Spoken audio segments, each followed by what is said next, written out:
Donc, dans cette vidéo, on va commencer à écrire du code, les amis. Dans un premier temps, dans le fichier requirements.txt, j'ai pris soin d'ajouter toutes les librairies qui nous seront utiles justement dans la construction de notre application web. Donc, ne vous en faites pas. Donc, vous trouverez en pièce jointe tout ce qu'on fera dans cette vidéo par la suite. Donc, il n'y a pas de souci à se faire à ce niveau. Je vous conseille vivement d'écrire du code avec moi au fur et à mesure. Ceci pour vous permettre justement de... Voilà. Euh, Lorsque vous l'écrivez par vous-même, vous comprenez mieux ce que vous faites, quoi. Vous apprenez plus rapidement.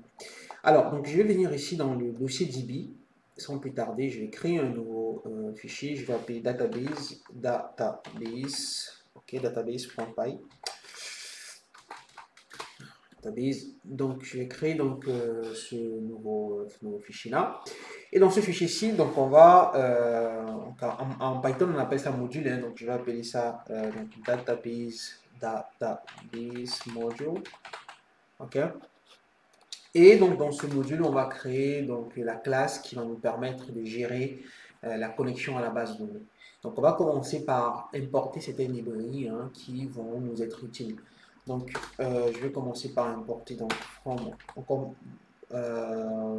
alors on commence toujours par importer donc les librairies standards. Donc je vais commencer par from typing et ici je vais importer callable.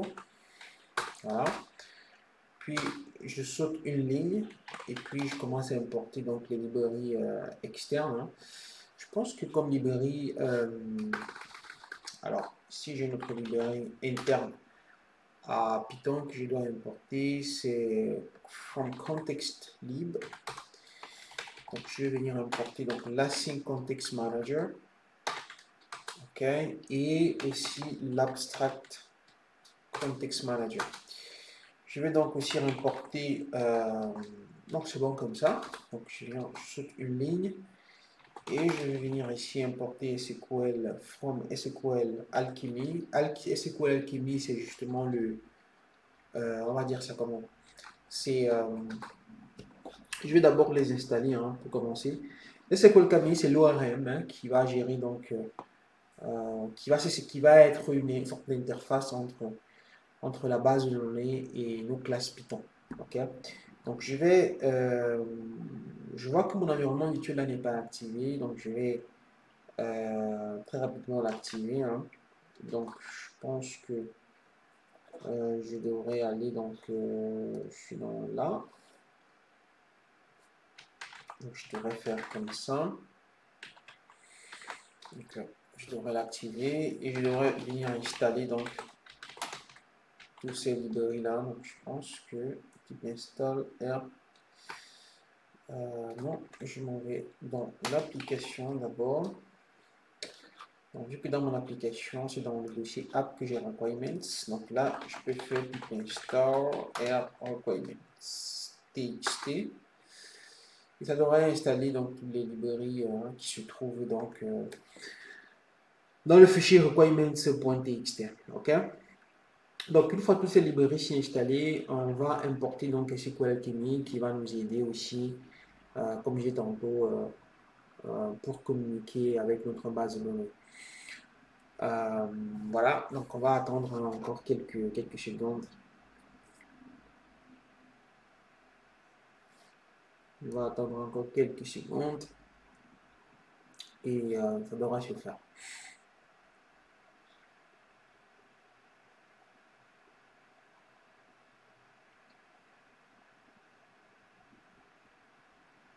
Ok, c'est bon. Donc pour vérifier, vous pouvez utiliser la commande pip freeze. Et là, vous voyez tout ce qui a été installé. Donc je vous exhorte à le faire, à le faire à la maison. Donc je viens ici utiliser donc from SQL Alchemy. Okay. Donc je vais importer l'ORM. Ici je vais donc utiliser SQL Alchemy, ext .declarative. Donc je vais utiliser donc importer la base, non, la déclarative, mais déclarative base, ok. Je vais donc importer de sql.ext.asyncio.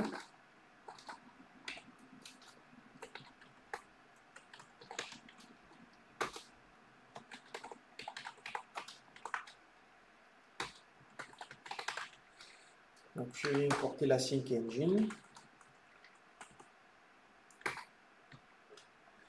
Ok. Donc je vais aussi importer la create async engine et la sync session. Voilà. Ok. Donc ici je vais donc là j'ai importé toutes les librairies qui vont me servir. Hein. Donc vous allez voir comment est-ce qu'on va utiliser tout ça. Donc ici je vais créer une variable que je vais appeler base, qui ne sera autre qu'une extension donc de la déclarative base.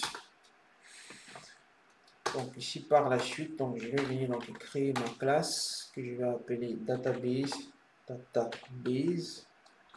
deux points.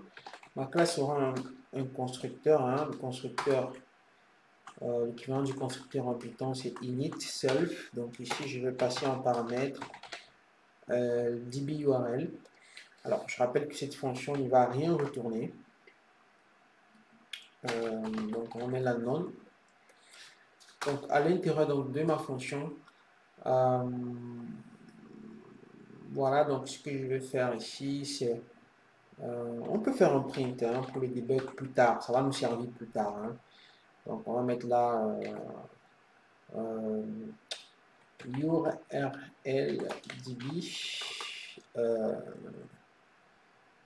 On fait ça, on va mettre là db url.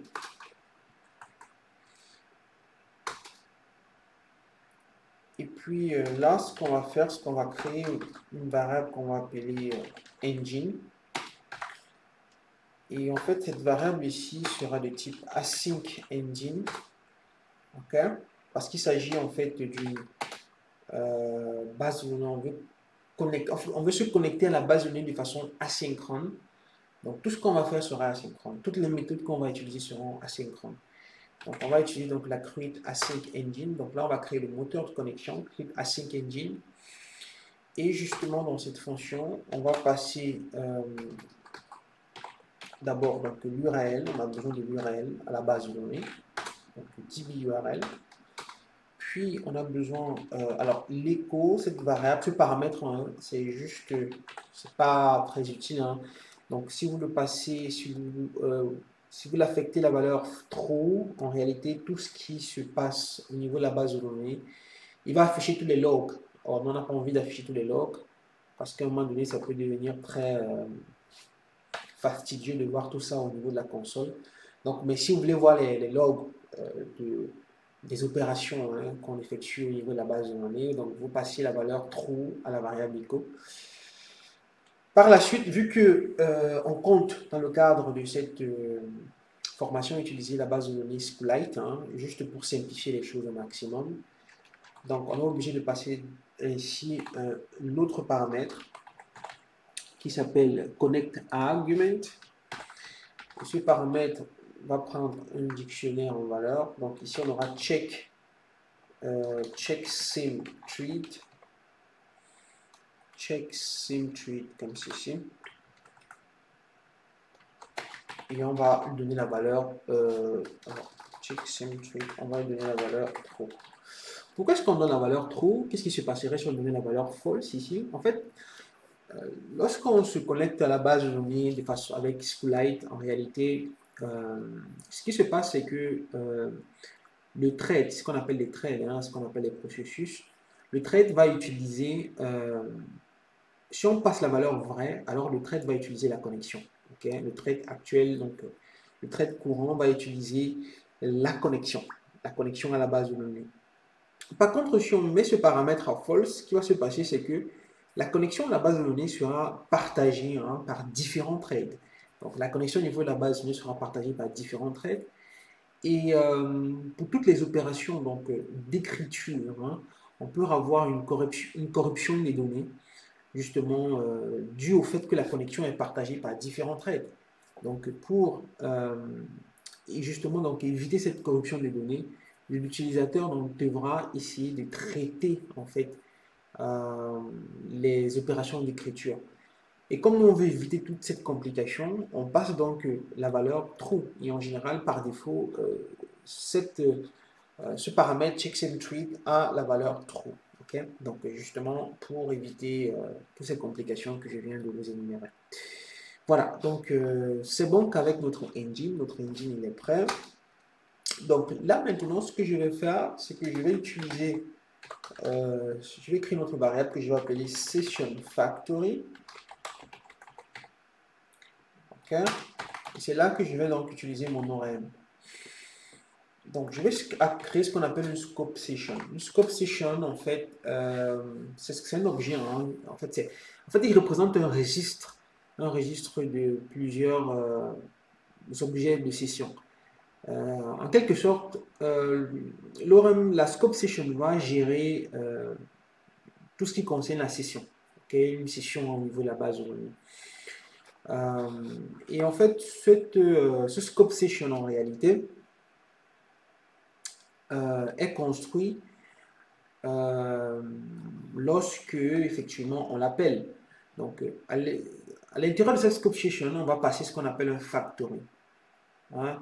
Un factory qui peut créer de nouveaux objets sessions. En fait, c'est le factory qu'on va passer là qui va créer de nouvelles sessions. Un factory, c'est tout simplement quelque chose qui crée un objet, dans ce cas de figure, qui va créer un objet session à chaque fois que la session factory sera appelée.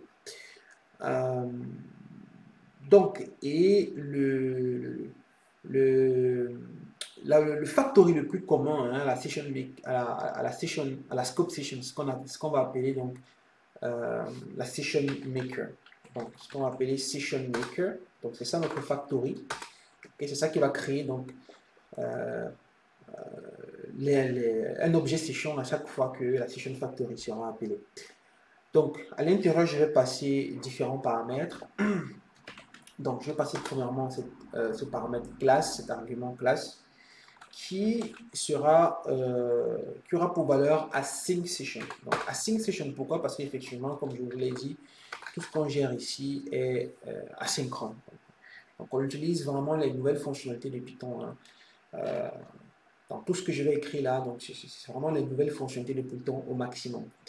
Donc, tout ce qu'on va écrire sera du code asynchrone. Donc là, c'est ça qu'on passe classe async session. En général, il a une valeur par défaut qui est session, qui est très différent de async session. Okay? Puis on va passer notre paramètre qui s'appelle autocommit. On va passer false. On ne veut pas faire un autocommit par défaut. Parce qu'on veut committer nous-mêmes chaque fois qu'on fait des modifications au niveau de la base de données. C'est la même chose pour autoflush. C'est la même chose pour le paramètre autoflush, qui est aussi utilisé lorsqu'une nouvelle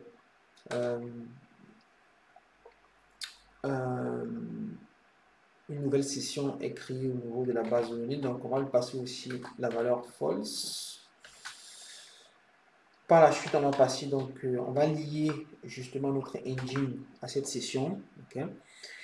Et l'engine qu'on a créé plus tôt est le suivant, donc self engine. Donc, on va lier l'engine qu'on a créé à notre session. Voilà. Donc, je crois que c'est bon jusqu'ici. Maintenant, par la suite, ce que je vais faire, c'est quoi? Donc, je vais venir ici créer une fonction que je vais appeler create database. OK. Qui ne va rien retourner parce qu'on va juste créer la base de données avec les différentes tables, etc. Donc, on va faire async with. On va donc utiliser dans ce cas de figure la self. Dans ce contexte, on va utiliser la self async with la self engine, mais on va appeler la begin. Ok, on va renommer ça comme étant con. Ici on va faire await con point. On va appeler donc la méthode run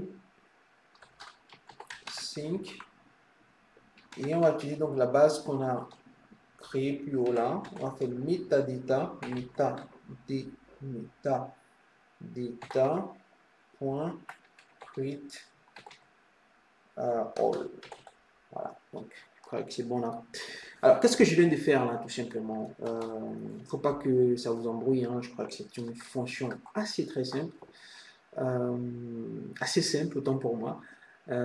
Qu'est-ce que cela fait? Alors, on va utiliser donc la engine begin, le contexte engine begin, et ici on va donc utiliser cette méthode run sync à laquelle on va passer la base.metadata create all. Donc, on dit tout simplement que voilà. Chaque fois que cette méthode est créée, est appelée, voilà. Dans ce cas de figure, crée-moi la base de données avec voilà, toutes ces tables, etc. Donc si ces tables n'existent pas encore, tu les crées. Si elles existent, bah, tu fais tout simplement un override, ok? Ou tu les laisses tout simplement comme ça. Donc, c'est ce que ça va faire. Vous allez voir l'utilisation de ça par la suite, ok? Ça vous semblera plus clair. Maintenant, on a besoin d'une autre méthode qu'on va appeler session, qui sera utilisée à chaque fois pour pouvoir effectuer les requêtes au niveau de la base de données.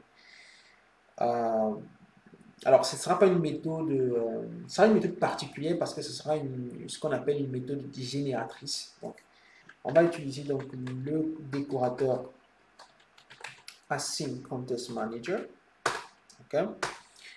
Et on va donc créer cette fonction qu'on va appeler session. Ok. Cette fonction qui va retourner ce qu'on va appeler une méthode de callback. Donc on va appeler callable en Python, qui n'aura pas de signature. C'est pour ça qu'on va appeler, on va mettre les 3 points là. En Python, on appelle ça ellipsis. Ok. On appelle ça un objet ellipsis, les 3 points. Ça veut tout simplement dire que la fonction qui sera retournée par cette fonction session n'aura pas, enfin on n'a pas précisé, n'aura pas de signature spécifique, ok, c'est-à-dire n'aura pas d'argument spécifique. Par contre, cette fonction qui sera retournée par la méthode session sera de type async session. Donc c'est pour ça on va passer ici l'abstract context manager async session, ok. Mais il s'agit de quoi? Il s'agit tout simplement donc de cette session, donc async session, de cette session factory qui a été créée plus haut. Ok. Alors, donc on va utiliser un block try catch pour gérer les erreurs au cas où on a un problème de connexion à la base de données. Donc on va faire yield session. Alors c'est cette fonction, c'est ce paramètre ici qui change tout en fait, qui change complètement la nature de cette fonction. Comme je vous ai dit, c'est une fonction génératrice. Une fonction génératrice qui veut dire tout simplement qu'elle retourne un générateur. Okay. Donc chaque fois que vous allez voir le mot-clé yield, ça veut dire que l'objet qui est associé, qui est retourné ici, en réalité est une fonction. Okay. Donc parce que la valeur qui sera retournée n'existera plus au prochain appel, donc elle sera complètement tuée. Okay. Cette valeur-là sera complètement détruite. Donc à chaque appel de la fonction session, c'est un nouvel objet session qui est créé, qui est retourné. Et cette session-là est détruite immédiatement. Okay. Voilà, donc c'est pour ça qu'on utilise donc la yield. Donc exception as error. Donc ici, je vais afficher un message d'erreur en disant, je peux dire quoi? Session rollback because of exception.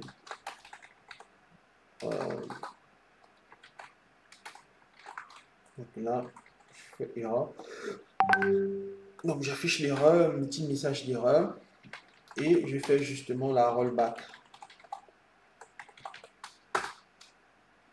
Voilà.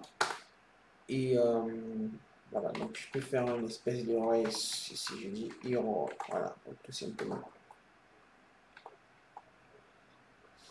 Ok. Donc, puis j'utilise donc le finally et dans peu importe le cas, que tout se passe bien ou pas, donc je ferme ma session. Session close. Ok. Voilà. Je pense que c'est bon là. Je pense que on a fini avec la création de la classe hein, qui va nous permettre d'interagir avec la base de données. Okay? C'est cette classe qui va gérer toutes les interactions avec la base de données. Cette fonction ci sera appelée à chaque fois qu'on voudra faire des requêtes. Okay? Chaque fois qu'on voudra faire des requêtes au niveau de notre base de données, on va appeler donc cette fonction-là. Donc, on va appeler cette fonction-ci. Okay? Donc, s'il y a quelque chose qui ne vous est pas familier, s'il y a quelque chose que vous n'avez pas compris, sentez-vous libre de me les poser dans les commentaires. Ou alors, pour plus d'approfondissement, je vous invite à consulter la documentation de SQL Alchemy pour avoir une explication plus claire sur les méthodes que j'ai utilisées dans cette classe, notamment la Create Async Engine, l'ORM Scope Session, la Session Maker, voilà, peut-être la Sync Context Manager. Attention, ce décorateur, hein, ce décorateur, si en réalité, qu'est-ce que cela implique hein, quelle est la conséquence que ce décorateur a sur cette fonction en réalité, qu'est-ce que cela implique, la Sync Context Manager donc, quand on va utiliser ce décorateur en réalité, sur cette fonction, donc il y a l'instance d'un nouvel générateur qui sera créé implicitement à chaque appel donc de cette fonction.